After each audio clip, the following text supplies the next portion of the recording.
मित्रांनो, जायकवाडी धरणाच्या जलाशयाला काय म्हणतात आणि उजनी धरणाच्या जलाशयाला काय? आयोगाच्या जोडा लावा या प्रश्नांमध्ये आपला हमखास गोंधळ उडतो. चला आता हे सर्व एका सेकंदात पाठ करूया. लक्षात ठेवा, उजनीला यशवंत, जायकवाडीत नाथ आणि कोयनेचे शिवाजी महाराज. म्हणजेच उजनी धरणाचा जलाशय यशवंत सागर, जायकवाडीचा नाथ सागर आणि कोयनेचा शिवाजी सागर म्हणून ओळखला जातो. याशिवाय खडकवासला म्हणजे वीर बाजी पासलकर सागर आणि गोसीखुर्द म्हणजे इंदिरा सागर. ही नावे कधीच विसरू नका. तर मित्रांनो, आपण या लेक्चरमध्ये महाराष्ट्राची जलसंपत्ती सविस्तरपणे अनुभवणार आहोत. तर चला सुरू करूया. तर आजच्या लेक्चरचा विषय आहे महाराष्ट्रातील जलसिंचन आणि धरणे, तलाव. हा घटक केवळ भूगोलाचा नाही, तर आपल्या राज्याच्या कृषी, अर्थव्यवस्था आणि ऊर्जेचा खरा शिल्पकार आहे. आज आपण नद्यांची खोरी, आयोगाचे ट्रॅप्स आणि अनेक भन्नाट ट्रिक्स एकाच ठिकाणी पाहणार आहोत. सर्वप्रथम आपण राज्याची जलरचना समजावून घेऊया. सह्याद्री हा महाराष्ट्राचा प्रमुख जलविभाजक असणारा पर्वत आहे. त्यामुळे राज्याची तब्बल 75% जलप्रणाली ही पूर्ववाहिनी म्हणजेच गोदावरी, भीमा, कृष्णा या नद्यांची आहे. तर 25% जलप्रणाली ही पश्चिम वाहिनी म्हणजेच तापी, नर्मदा आणि कोकणातील नद्या यांनी समाविष्ट आहे. गोदावरी खोऱ्याने राज्याचे सर्वाधिक 49% क्षेत्र व्यापले आहे. आता आपण मेगा धरणे म्हणजेच मेगा डॅम्स पाहूया. गोदावरी नदीवरील गंगापूर धरण जे नाशिक जिल्ह्यात आहे, हे महाराष्ट्रातील पहिले मातीचे धरण आहे. याच नदीवर छत्रपती संभाजीनगरमध्ये जायकवाडी प्रकल्प आहे, जो 125 TMC क्षमतेचा राज्यातील सर्वात मोठा बहुउद्देशीय प्रकल्प आहे.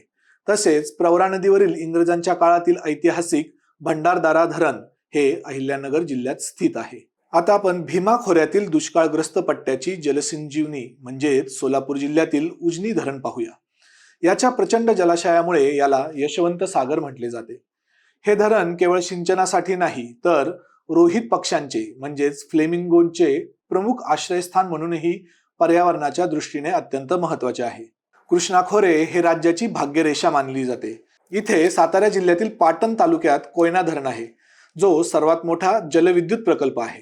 कोल्हापूरमध्ये राजर्षी शाहू महाराजांनी उभारलेला ऐतिहासिक राधानगरी प्रकल्प भोगावती नदीवर आहे. इथे एक आयोगाचा ट्रॅप येतो, तो लक्षात घ्या. सातारा जिल्ह्यात धोम धरण हे कृष्णा नदीवर आहे, तर कन्हेर धरण हे वेण्णा नदीवर आहे. इथे जोड्या लावतानाचा गोंधळ होईल, तो टाळा. पश्चिम वाहिनी नद्यांपैकी तापी, नर्मदा बेसिनमध्ये खानदेशातील प्रमुख प्रकल्प आहेत. तापी नदीवर जळगावमध्ये हतनूर प्रकल्प आहे. धुळे जिल्ह्यात अनेर धरण असून तिथे वन्यजीव अभयारण्य देखील आहे.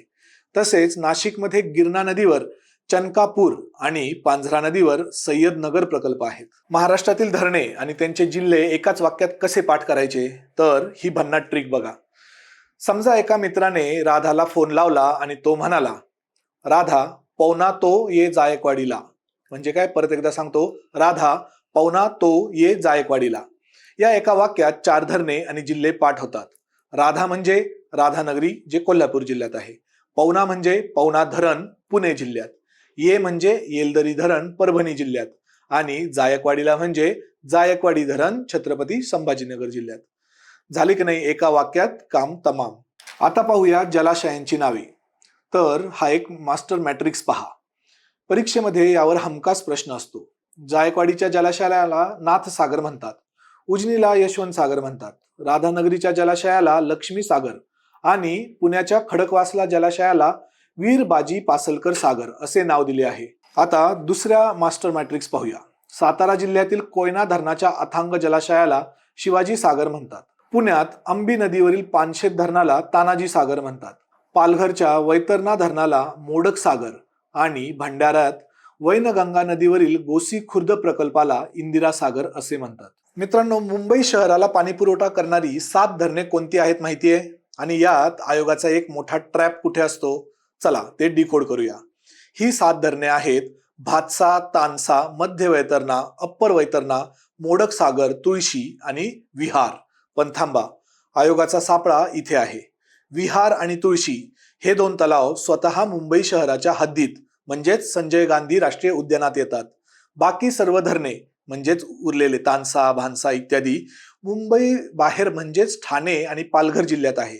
हा फरक कायम लक्षात ठेवा. मित्रांनो, मुंबई सारख्या महासागराची तहान भागवणारे हे 7 जलस्रोत पहा.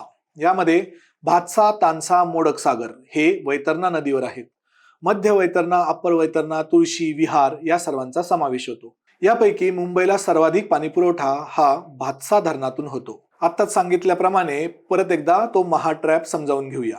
वरील 7 जलस्रोतांपैकी विहार आणि तुळशी हे 2 तलाव स्वतः मुंबई शहराच्या हद्दीत म्हणजे संजय गांधी नॅशनल पार्क मध्ये आहेत. तर उरलेली 5 धरणे भातसा, तानसा, मोडक सागर, मध्य व अप्पर वैतरणा ही ठाणे आणि पालघर जिल्ह्यात असून तिथून पाईपलाईनद्वारे पाणी मुंबईत आणले जाते. तर आता आपली मगाशी पाहिलेली मेमरी ट्रिक डिकोड करूया. मेमरी ट्रिक काय होती? राधा पवना तोये जायकवाडीला. ही एकच वाक्यरचना राज्यातील 5 वेगवेगळ्या महसूल विभागातील प्रमुख धरणे लक्षात ठेवण्यासाठी आहे. राधानगरी कोल्हापूर, पवना पुणे, तोतला डोह नागपूर, येलदरी परभणी जे पूर्णा नदीवर आहे आणि जायकवाडी छत्रपती संभाजीनगर मध्ये आहे. आता आपण सूक्ष्म जलसिंचन म्हणजेच तलाव पाहूया. कोकणात जांभी मृदा आणि तीव्र उतार असल्याने मोठी धरणे कमी पण नैसर्गिक तलाव जास्त आहेत. ठाण्यात भातसा व माखमाली, पालघरमध्ये तपोळा व वांद्री, रायगडमध्ये गंगासागर, रत्नागिरीत धामापूर आणि सिंधुदुर्गमध्ये सावंतवाडीचा प्रसिद्ध मोती तलाव आहे. आता पश्चिम महाराष्ट्रातील तलावांची यादी पहा. पुण्यात पानशेत, मुळशी आणि शिरसुफळ आहे. साताऱ्यात कन्हेरी, पिंगळी आणि नेर तलाव आहेत.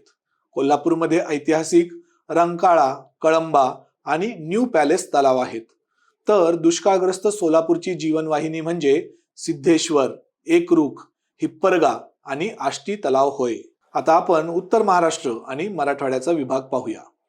नाशिकमध्ये चनकापूर व दारणा, धुळ्यात नकाने व सुलवाडे, जळगावमध्ये पद्मालय व मेहरून तलाव आहेत. मराठवाड्यात तलावांची संख्या नैसर्गिकरित्या कमी आहे. उदाहरणार्थ छत्रपती संभाजीनगरचा हर्सुल आणि जालन्याचा घाणेवाडी तलाव.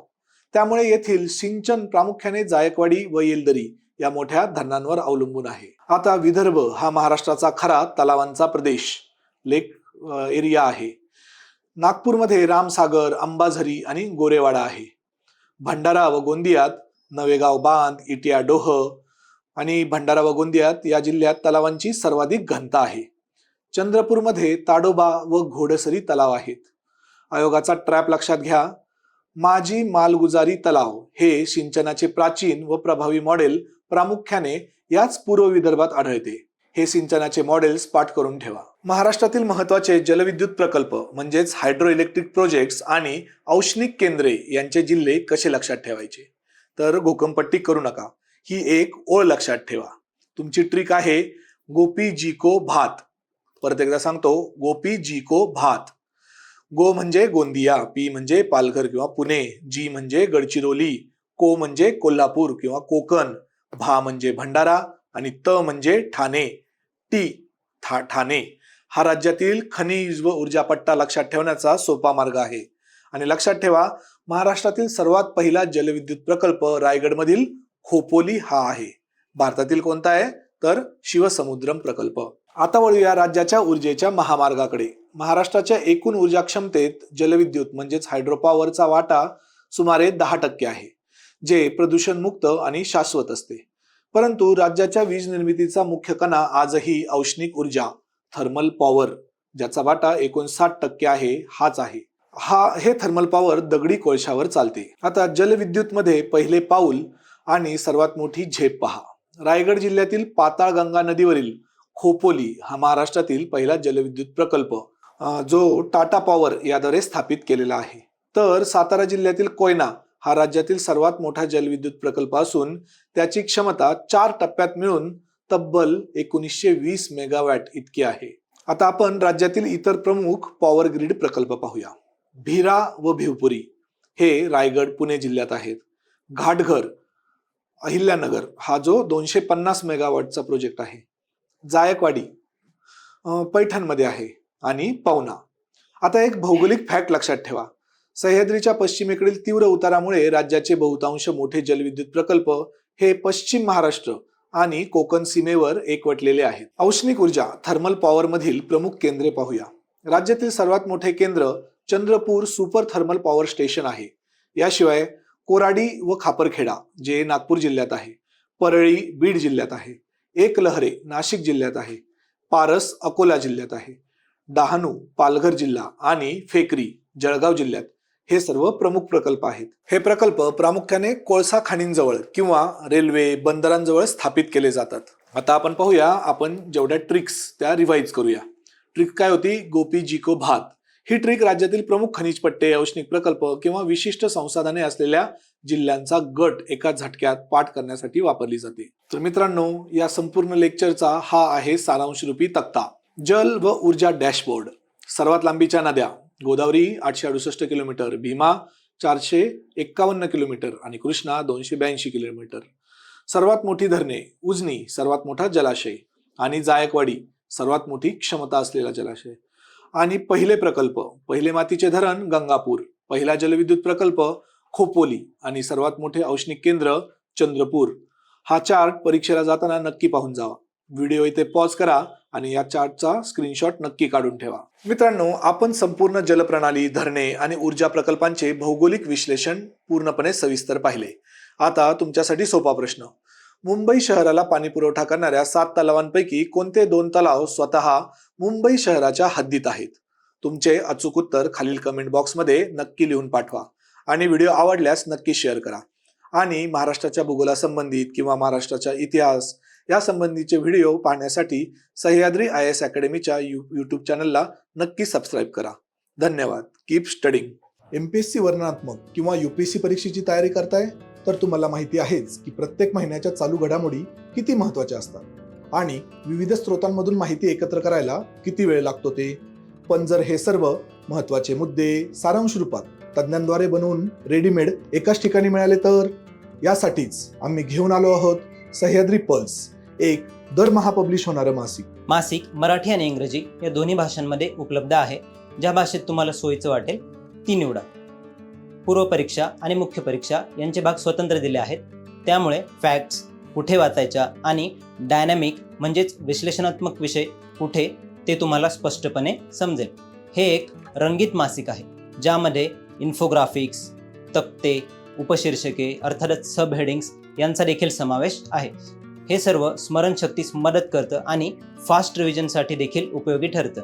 या मासिकातील सह्याद्री स्पेशल्स आणि फीचर आर्टिकल्समध्ये महिन्यातील 3 ते 4 मुद्द्यांवर सखोल विश्लेषण असते, जे संकल्पनात्मक स्पष्टता देतात आणि निबंध व मुलाखतीसाठी तुम्हाला उपयुक्त ठरू शकतात. प्रत्येक लेखात महत्त्वाचे कीवर्ड्स, आकडेवारी, चांगले प्रशासकीय उपक्रम म्हणजेच बेस्ट प्रॅक्टिसेस, वे फॉरवर्ड यांचा समावेश आहे. आणि विशेष म्हणजे लेख मुख्य परीक्षेच्या उत्तर लेखनाच्या म्हणजेच आन्सर रायटिंग फॉर्मॅटमध्ये लिहिलेले आहे. प्रत्येक मुख्य परीक्षा लेखानंतर UPSC स्तराचा सराव प्रश्न दिला जातो, म्हणजेच वाचनासोबत विचार आणि उत्तर लेखनी होईल. हे मासिक फक्त चालू घडामोडी पुरते मर्यादित नसून आवश्यक तेवढं स्टॅटिक कंटेंट देखील कव्हर करतं. त्यामुळे हे मासिक दरमहा रिव्हिजनसाठी वापरायला योग्य आहे. त्यात मार्क करा, नोट्स काढा आणि हायलाइट करा. तुम्हाला हे मासिक प्रत्येक महिन्याच्या 5 तारखेपर्यंत उपलब्ध करून देण्याची जबाबदारी आमची, म्हणजे अभ्यासामध्ये उशीर होत नाही. जानेवारी व फेब्रुवारी महिन्यातील इंग्रजी तसेच मराठीमधील मासिकांच्या PDF files Sahyadri IAS Telegram चॅनलवर आधीच फ्रीमध्ये उपलब्ध करून देण्यात आलेले आहेत. यापुढील महिन्यांचे मॅगझिन मिळवण्याकरता फक्त एकदाच सिंपल गुगल फॉर्म भरावा लागेल आणि मासिकाची PDF प्रत थेट तुमच्या WhatsApp क्रमांकावर पाठवली जाईल. गुगल फॉर्मची लिंक खाली देण्यात आली आहे. तसेच टेलिग्राम चॅनलवर देखील उपलब्ध आहे. तुमच्या MPSC प्रवासासाठी विश्वासार्ह अभ्यासपर साधने हवी असतील तर सह्याद्री पल्स मासिकाचा दरमहा अभ्यासाचा भाग बनवा.